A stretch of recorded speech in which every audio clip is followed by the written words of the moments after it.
विज्ञान ना, ऐसा भू विज्ञान, जल विज्ञान, जैव विविधता और पारिस्थितिकी पर अध्ययन होगा।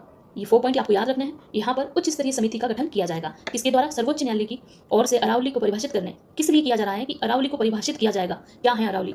उद्देश्य से गठित उच्च स्तरीय समिति 7 से 10 अगस्त तक राजस्थान के प्रमुख अरावली जिलों का दौरा करेगी। भारतीय किसके द्वारा?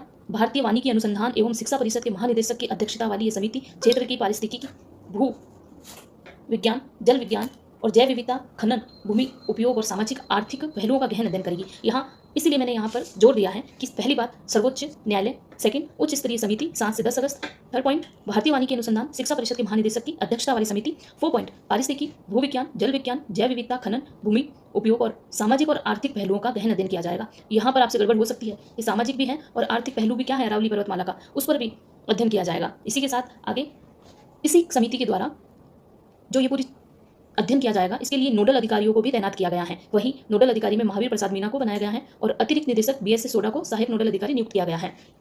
वन विभाग के अतिरिक्त मुख्य वन संरक्षक TJ कविता को नोडल अधिकारी की जिम्मेदारी भी सौंपी गई है। अब यहाँ पर इन्होंने कार्य करना शुरू कर दिया है। वहीं हम देखेंगे कि जैसे जब हम ज्योग्राफी पढ़ते हैं तो हमने हमारी अरावली पर्वतमाला है उसको 3 भागों में बांट रखा है ना, इस तरीके से कहाँ पर इसका क्षेत्र फैलाव है, कहाँ ये खत्म हो रही है, कहाँ से शुरू हो रही है। इसी तरीके से जो अरावली का ये अध्ययन किया जा रहा है, दौरे एवं जनसंवाद का कार्यक्रम किया जा रहा है, इसको भी 3 भागों में बांटा है। जो पहला ही दौरा किया जाएगा वो 7 अगस्त को किया जाएगा, कोटपुतली, नीम का थाना, सरिस्का, अलवर दौरा। तो आपको देखना है कि ये भाई आपने ये पहला पॉइंट ले लिया, 7 अगस्त को यहाँ पर मीटिंग चलेगी और कहाँ कहाँ? कोटपुतली, नीम का थाना और अलवर में। सेकेंड मध्य भाग 8 अगस्त को है ना, यहाँ 7 अगस्त यहाँ 8 अगस्त। अब मध्य भाग में क्या आएगा? आप सभी ने याद किया कर रखा है कि मध्य भाग में जयपुर, किशनगढ़ और अजमेर क्षेत्र आएगा।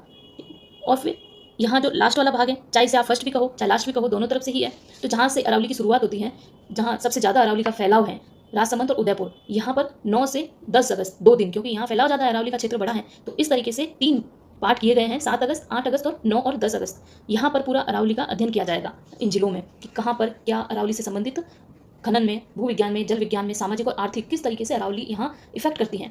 वहीं नेक्स्ट चलेंगे, हमने पहला पॉइंट यहाँ क्लियर किया है, यहाँ इन पॉइंटों से क्वेश्चन बन सकता है। सेकंड ये ज़्यादा इंपॉर्टेंट लग रहा है, यहाँ से क्वेश्चन बन सकता है। और थर्ड ये भी इंपॉर्टेंट है क्योंकि यहाँ वो सब कुछ जो आपके लिए जानना जरूरी है, हेडलाइन में ये कहा गया है, तो फिर आपके लिए वैसे ही महत्वपूर्ण है, तो इस पर फोकस आपको करना ही है। यहाँ क्या है, 4 से 6 पहलू दिए गए हैं, 6 पहलुओं पर रिसर्च और अध्ययन किया जाएगा। तो पहला ही क्या है, पारिस्थितिकी, इकोलॉजी है ना, क्या इसका पारिस्थितिकी से इस पर क्या इसका प्रभाव पड़ता है अरावली का, पर्यावरण, वृक्षारोपण, ग्रीन कवर, पारिस्थितिकी तंत्र संरक्षण, वर्तमान स्थिति क्या है, भू विज्ञान और परिभाषा, अरावली की पहाड़ियों की भूगर्भिक संरचना, सीमाओं को वैज्ञानिक रूप से परिभाषित करना, जल विज्ञान, भू स्तर, प्राकृतिक जल, कैचमेंट एरिया, इसका जल भराव क्षेत्र, जैव विविधता, अरावली क्षेत्र में मौजूद वनस्पतियों, वन्य जीवों, प्राकृतिक आवासों की स्थिति, खनन एवं भूमि उपयोग और सामाजिक आर्थिक प्रभाव। ये पॉइंट